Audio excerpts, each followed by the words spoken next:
નમસ્કાર મિત્રો, આપણે ગયા સેશનની અંદર તમને બધાને ખ્યાલ જ છે કે બહુપદીના આલેખ જોયા, બહુપદીનું ભૌમિતિક નિરૂપણ જોયું, જેમાં જો આલેખ x અક્ષને જેટલા બિંદુમાં છેદે એટલા બિંદુનો x યામ એ બહુપદીના શૂન્ય કહેવાય એવી વાતો જોઈ હતી અને એના દાખલા પણ જોયા હતા. આ સેશનમાં આપણે જોવાના છે અત્યારે બહુપદીના શૂન્યો અને સહગુણકો વચ્ચેનો સંબંધ. તો એમાં પણ આપણે શરૂઆત ક્યાંથી કરીએ તો કે સુરેખ બહુપદીથી. આમ જોવા જઈએ તો આ વાતો આપણે જોઈ જ છે, પણ સંબંધની દ્રષ્ટિએ જોઈએ તો ફરી પાછા એને જરા પુનરાવર્તન કરી લઈએ. તો સુરેખ બહુપદી px બરાબર ax વત્તા b નું શૂન્ય શું છે? આપણને બધાને ખબર છે, ઋણ b છેદમાં a. એટલે કે px બરાબર ax વત્તા b નું શૂન્ય બરાબર ઋણ અચળ પદ છેદમાં a એટલે જુઓ આ અચળ પદ પણ ઋણ a એટલે શું તો કે x નો સહગુણક. આ સંબંધની વાત છે. અહીંયા સંબંધની વાત કરીએ છીએ એટલે આપણે આ ફરી પાછા જોઈએ છીએ. ઋણ અચળ પદ છેદમાં x નો સહગુણક. દાખલા તરીકે આપણે જોઈએ એકાદ બે ઉદાહરણ જોઈએ એટલે આપણને તરત ખ્યાલ આવે. જેમ કે px બરાબર 3x વત્તા 11 ના શૂન્યની વાત કરીએ તો શું થશે? આપણે બધાને આવડે જ છે. શું થશે તો કે -b છેદમાં a બરાબર -b છેદમાં a એટલે કે ઋણ, અહીંયા b કોણ છે તો કે 11, ઋણ 11 છેદમાં કેટલા તો કે 3. ઋણ 11 છેદમાં કેટલા તો કે 3. આ a નું શૂન્ય થાય. તે જ પ્રમાણે બીજું એક ઉદાહરણ લઈએ. px બરાબર 7x ઓછા 9 નું શૂન્ય. ફરી પાછા જુઓ, સૂત્ર લખીએ જ છીએ, ઋણ b એટલે કોણ તો કે અચળ પદ, ઋણ અચળ પદ છેદમાં a એટલે કોણ તો કે x નો સહગુણક, x નો સહગુણક. બરાબર. જોજો અહીંયા ઋણ ચિહ્ન પહેલા જ લખું છું. ઋણ b લખીએ ત્યારે b આમ કૌંસમાં લખવું જોઈએ એટલે મેં કૌંસમાં લખ્યું છે, પણ ઋણ 9 છે અહીંયા. ઋણ કૌંસમાં શું તો કે ઋણ 9 છેદમાં a એટલે કેટલા તો કે 7. બરાબર. તમારો જવાબ આવશે ઋણ ગુણ્યા ઋણ ધન 9 ના છેદમાં 7. આ જે વાત થઈ એ આપણા સુરેખ બહુપદીના શૂન્ય અને સહગુણકોની વાત થઈ. આ લખી લો. એવા ઉદાહરણો તમે જાતે પણ બનાવી શકો. જેમ કે ચાલો હજુ પણ એકાદ જોઈએ. px બરાબર 5x લખીએ વત્તા 7 નો શૂન્ય. મોડે જ હવે તો આવડી જાય. શૂન્ય બરાબર શું થશે? ફરી પાછા ઋણ b છેદમાં a. b કોણ છે અહીંયા તો કે 7, તો કે ઋણ 7 છેદમાં 5. આમ તો આપણે જોઈ જ ગયા છે, પણ સંબંધની દ્રષ્ટિએ ફરી પાછાને રિપીટ કરીએ છીએ.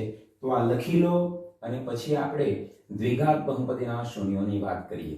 સૌ લખી લો. લખાઈ ગયો છે મિત્રો? હવે આપણે આગળ ચાલીએ.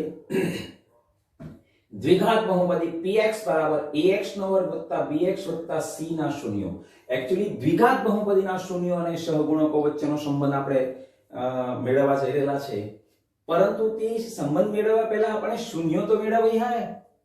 આપણે શૂન્યો મેળવીએ તો આવે ને મેળ. તો એના શૂન્યો મેળવવા માટેની વાતો કરીએ. તો આપણે 9મા ધોરણમાં ભણીને આવ્યા છીએ. 9મા ધોરણમાં આપણે એવું ભણીને આવ્યા છે અવયવની રીતે આપણે આવા દ્વિઘાત બહુપદીના અવયવ જે છે એ અવયવ પાડવાનું આપણે શીખ્યા છે તો અવયવની રીતે આપણે એના શૂન્યો શોધીએ એક્ઝેક્ટલી કઈ રીતના શોધાશે તે આપણે ઉદાહરણ દ્વારા જોઈએ એટલે આપણને ખબર પડે કે પહેલા શૂન્ય કઈ રીતના શોધાય અને શૂન્ય શોધતા આપણે પછી એ શૂન્ય અને સહગુણકો વચ્ચેના સંબંધની વાતો કરીએ તો પહેલા એક ઉદાહરણ તમારી સમક્ષ એકદમ સરળ ઉદાહરણ લીધું છે x² + 5x - 6 ના શૂન્યો મેળવો તો જે કોઈ બહુપદીનું શૂન્ય આપણે મેળવવું હોય તો તેની બરાબર 0 પહેલા લખી દો તો કે ભાઈ અહીં આપણે શૂન્ય મેળવવું છે તો કોનું શૂન્ય મેળવવું છે તો કે આ px નું શૂન્ય મેળવવું છે તો શું કરીશું તો કે શૂન્ય મેળવવા માટે આપણે પહેલા લખી દેવાનું px બરાબર 0 એટલે આ રીતના શૂન્ય લખી દઈએ અને લખ્યા પછી x ની કિંમત જે મળે એ બહુપદીના શૂન્ય હવે એ x ની કિંમત કઈ રીતના મેળવીશું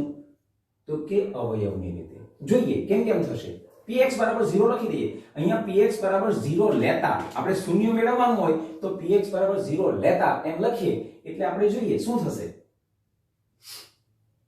જોજો px બરાબર x² + 5x - 6 બરાબર 0 પણ હવે આ જે બહુપદી છે તેના અવયવ પાડવાના અને અવયવ પાડીને x ની કિંમત મેળવો ત્યારે આપણને એના શૂન્ય મળે તો જોઈએ આપણે એના અવયવ કેમ કેમ પડાય આપણે 9મા ધોરણમાં જે ભણ્યા છે તેને યાદ કરીએ તો કે ax² + bx + c ના અવયવ કેમ કેમ પડે તો કે આ c નું આપણે બેઝિક અવયવની વાત કરીએ તો કે આ c જે છે તેનું આપણે એવા પ્રકારનું વિભાજન કરવાનું c નું એવા પ્રકારનું વિભાજન કરવાનું ચિહ્ન હાથે કે જે વિભાજનનું સાદુરૂપ આપણને અહીંયા મધ્યમ પદનો જે b છે એ b મળે એટલે કે આનું અવયવ એવા પાડો એ અવયવના સાદુરૂપ આપવાથી સરવાળા બાદબાકી કરવાથી આપણને અહીંયા 5 મળે પરંતુ એની અંદર ચિહ્ન જો આપણને ખબર હોય તો એમાં ભૂલ ના પડે એટલું યાદ રાખો કે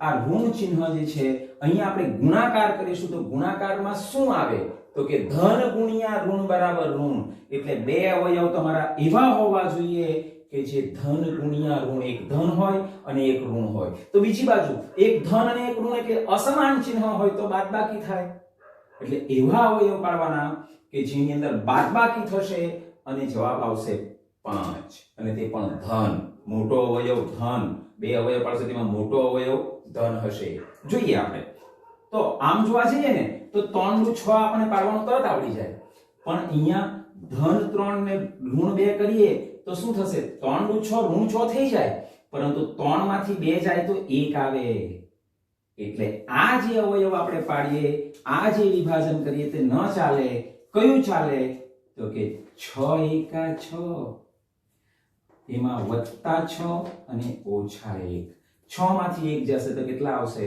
5 હવે એ આપણે 9મા ધોરણમાં શીખી ગયા છે હું જસ્ટ રિપીટ કરું છું આપણે જાણીએ છીએ x² + આ 5x ની જગ્યાએ હવે આપણે લખીશું 6x - x વિભાજન કોનું કર્યું તો કે 5 નું વિભાજન કર્યું અને 5 નું વિભાજન કરીને આપણે અવયવ પાડવાના -6 બરાબર 0 પછી આપણે બબે ની એવી જોડી બનાવો કે જેમાંથી સમાન અવયવ પડશે આમાંથી x સામાન્ય કાઢી નાખો x + 6 ઓછા આમાંથી 1 સામાન્ય કાઢી નાખો અહીંયા જ્યારે બાર ઓછાનું ચિહ્ન તમે સામાન્ય કાઢો તો અંદર જે છે ચિહ્ન બદલાશે x + 6 બરાબર 0 ફરી પાછા આમાં સરખા અવયવને એકવાર લખી દો x + 6 બીજા કૌંસમાં x - 1 બરાબર 0 માટે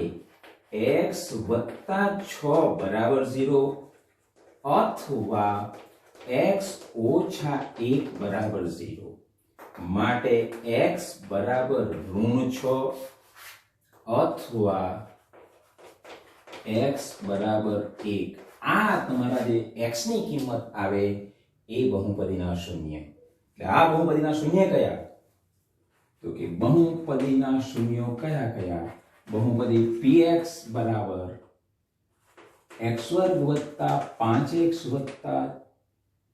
-6 ના શૂન્યો કયા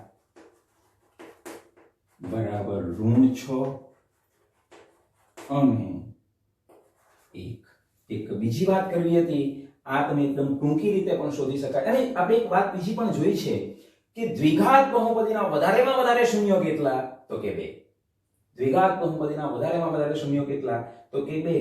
એટલે આપણે એની વાતો આ રીતના આપણે અવયવની રીતે આપણે એના 2 શૂન્યો શોધ્યા. પણ આ અવયવ પાડવા માટે એક ટૂંકી પદ્ધતિ પણ છે, પણ આ ચિહ્નની જે મારામારી છે તેને માટે તમારી સામે એક મેં થોડુંક નાનું કોષ્ટક મૂક્યું છે, તે જોઈએ. અને એવું લાગે તો એની ટૂંકી રીત પણ જોઈશું, પણ આના પછીના ઉદાહરણમાં હું તમને એની ટૂંકી રીત પણ બતાવીશ કે આ જો વિભાજન કરતા તમને આવડી જાય તો એ વિભાજન કરીએ તો તેની નીચે કઈ નહીં કરવાનું, આ ax વર્ગનો a ની જે અહીંયા અચળ પદ જે હોય તે અહીંયા લખી દો, એટલે આમ. અને બીજું કંઈ નથી ટૂંકી રીતમાં, આ આ એક ક્યાંથી લખ્યો આપણે? તો કે અહીંયા જે આંકડો હોય a બરાબર જે હોય તેના છેદમાં લખી દો, અને છેદની સંખ્યા જે છે આ છેદની સંખ્યાને ચલ વડે ગુણી કાઢો. ચલ અહીંયા x છે, 1x + 6, 1x - 1, ડાયરેક્ટ તમારો જવાબ મળી જશે.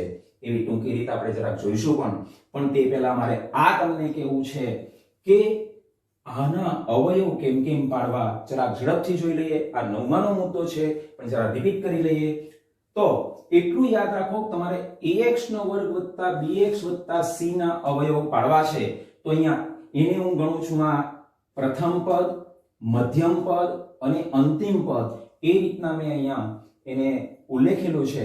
તો જુઓ, ચિહ્ન પર બધું ચાલે. આ ચિહ્ન આપણને ખબર પડે, ક્યારેય ભૂલ ના પડે.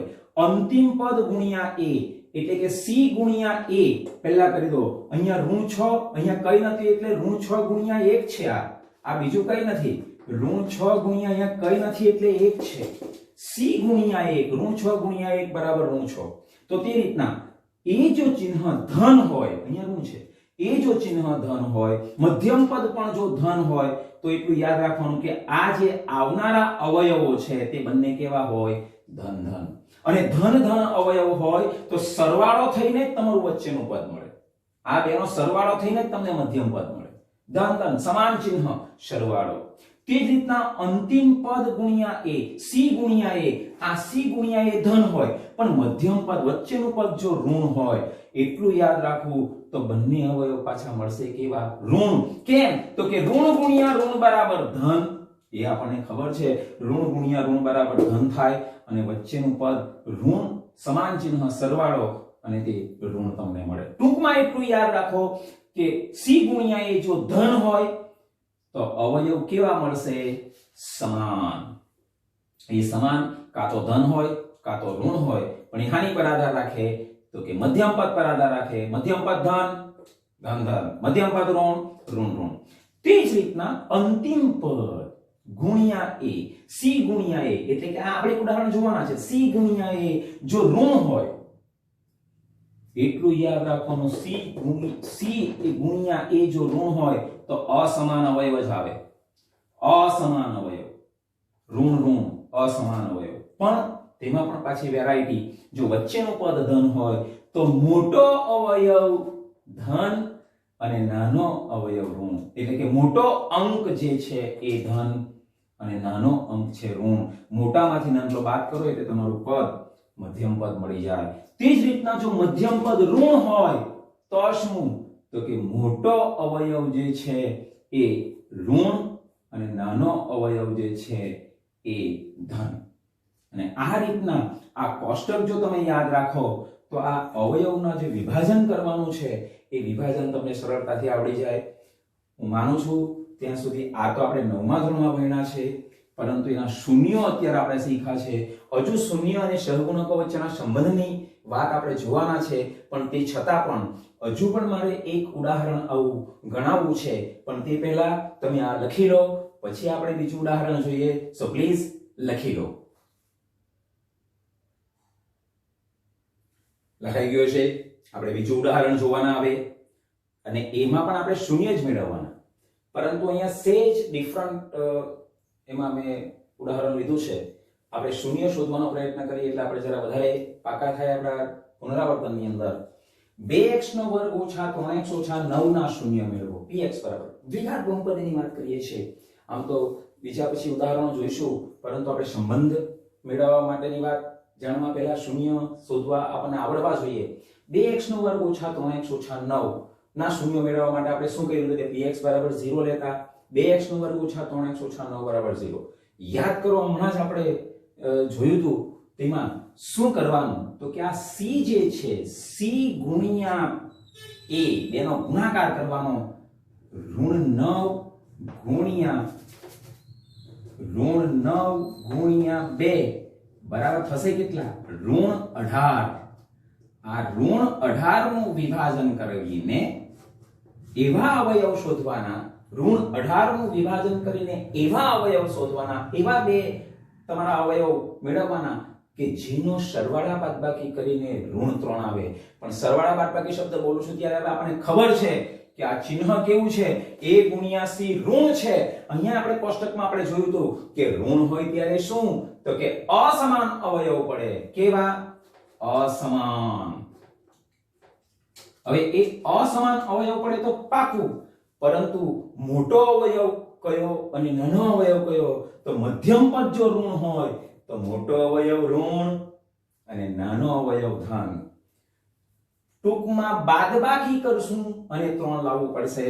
આમ જોવા જઈએ, સમજવા માટે કરીએ તો 9 દુ 18 થાય, પણ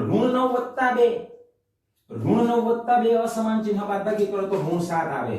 આપણે -7 ચાલે નહીં, એટલે આપણે આ નહીં લઈ શકીએ.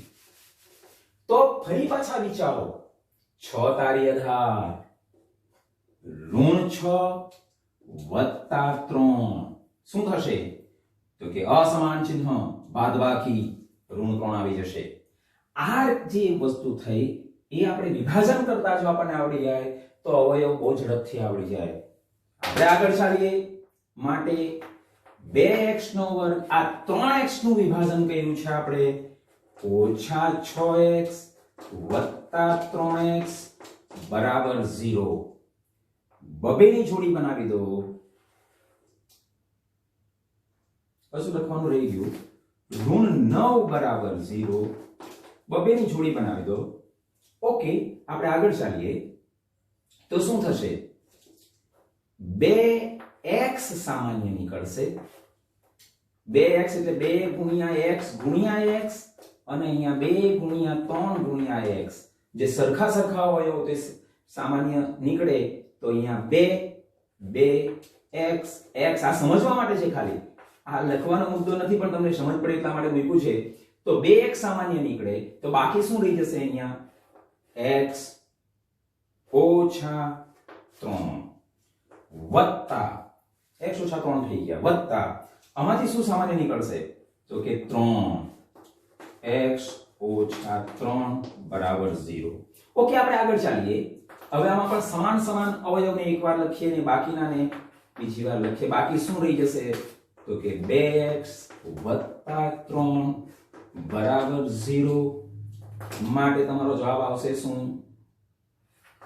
x ઓછા 3 બરાબર 0 અથવા 2x વત્તા 3 બરાબર 0.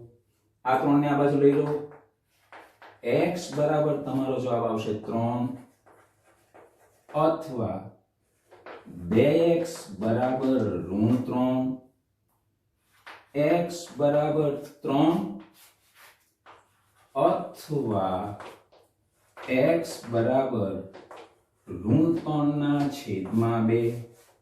આ આપણો જવાબ આવે છે x ની કિંમત, અને તે જ આપણા શૂન્ય માટે ફરી એકવાર જોઈએ તો કે px બરાબર 2x નો વર્ગ ઓછા 3x ઓછા 9 ના શૂન્ય.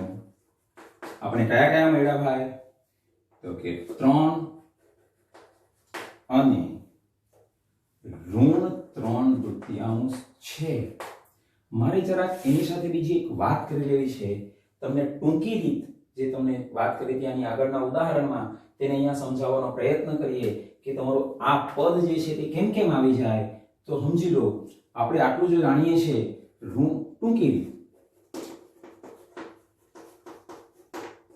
-9 ગુણ્યા 2 બરાબર -18 નું વિભાજન કરતા તમને આવડી જાય તો દાખલો તમારો એકદમ સરળ થઈ જાય. કઈ રીતના? તો આપણે આ આવડે છે, માની લો.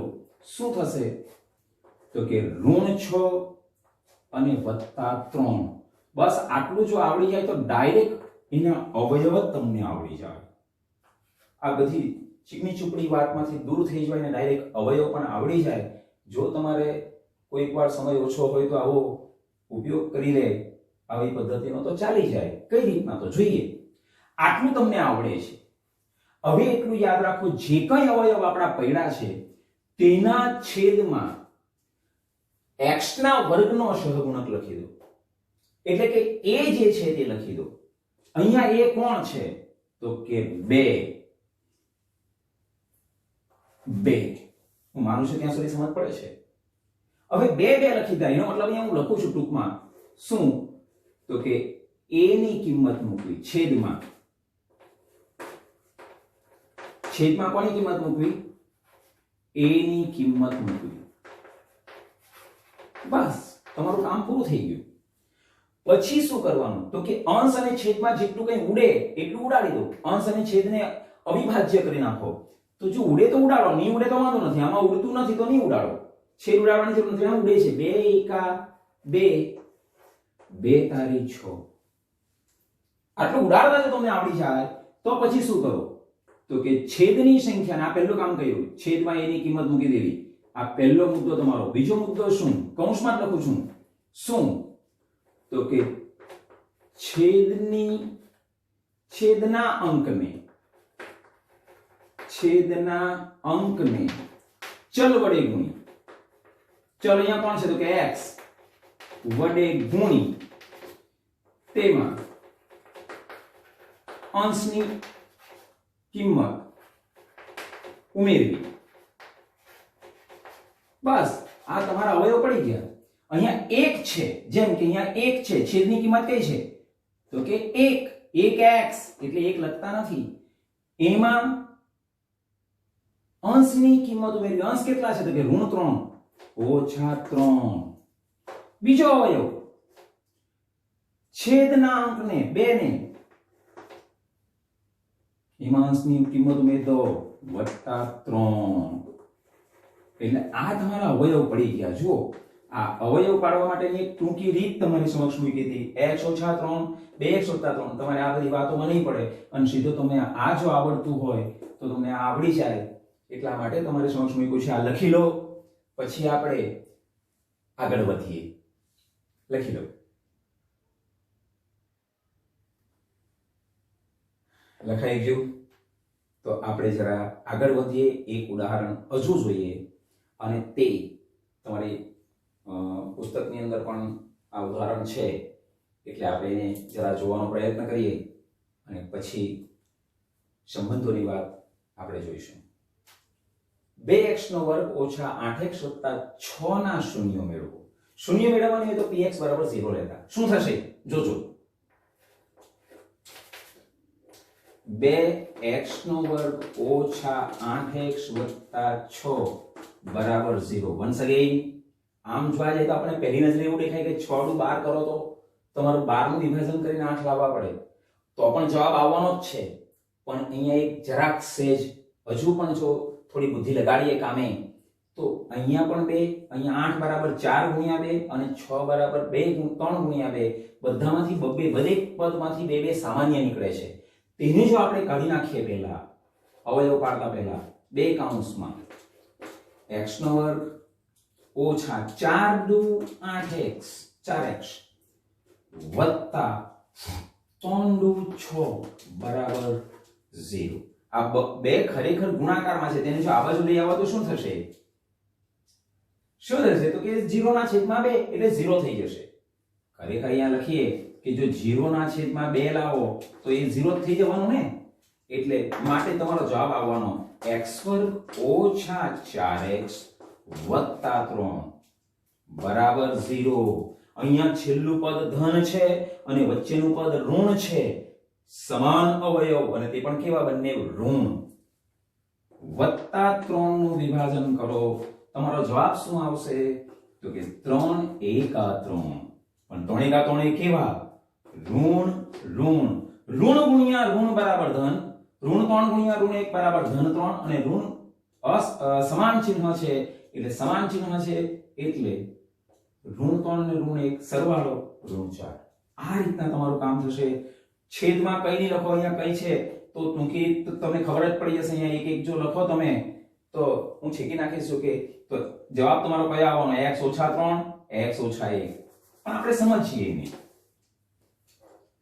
માટે x વર્ગ ઓછા 4x નું વિભાજન આપણે કર્યું છે 3x ઓછા x. 1x એટલે કે અહીંયા 1 લખવાની જરૂર નથી, 1x લખવાની જરૂર નથી, વત્તા 3 બરાબર 0. x સામાન્ય કાઢો, x ઓછા 3 ઓછા 1 સામાન્ય કાઢો, અંદર ચિહ્ન બદલાઈ જશે, x ઓછા 3 બરાબર 0. તો જવાબ શું આવશે? આ બંનેમાં પણ સરખા સરખાને એક વાર લખી દો, સામાન્ય કાઢી નાખો, બાકી શું રહેશે? x ઓછા 1 બરાબર 0, x ઓછા 3 બરાબર 0 અથવા x ઓછા 1 બરાબર 0. માટે તમારો જવાબ આવશે x બરાબર 3 અથવા x બરાબર 1. આ જે તમારા શૂન્યો આવ્યા, px બરાબર 2x નો વર્ગ ઓછા 8x વત્તા 6 ના શૂન્યો કયા આવ્યા? શૂન્યો બરાબર 3 અને 1. જરાક 2 મિનિટનો સમય લઈએ અને હું તમને અવલોકન કરવા માટે ઘણો બધો લાંબો સમય આપું છું. આ સેશનને અહીંયા અટકાવું છું, પણ એક એવો વિચાર કરવા માટે તમને મૂકી જાઉં છું કે આ શૂન્યો અને સહગુણકો વચ્ચે શું સંબંધ હશે? આ 3 અને 1 એ શૂન્ય છે અને ચલના સહગુણકો કયા કયા છે? આમ જોવા જઈએ તો ચલના સહગુણકો કયા કયા છે? તો ચલના સહગુણકો અહીંયા એક તો 2 છે, એક તો 8 છે અને અહીંયા x નો શૂન્ય ઘાત કહેવાય. તો આ અચળ પદ, આ સહગુણકો છે બધા 8 2 6. એને અને આ શૂન્ય વચ્ચે શું સંબંધ હશે એ જરાક આપણે જોવા જેવું છે. ખાલી એટલું હું તમને કહીશ કે એકવાર તમે એક કામ કરો તો તમને બહુ મજા આવશે. એક તો શું? તો કે 1 વત્તા 3 કરો તો તમારો જવાબ આવશે કેટલો? 4. ખાલી સમજવા માટે વાત કરું છું, પછી આપણે આગળના સેશનમાં જોવાના છે, પણ વિચાર કરો કે એમાં શું થશે. બીજું એક કરો 1 ગુણ્યા 3 તો જવાબ આવશે કેટલા? 3.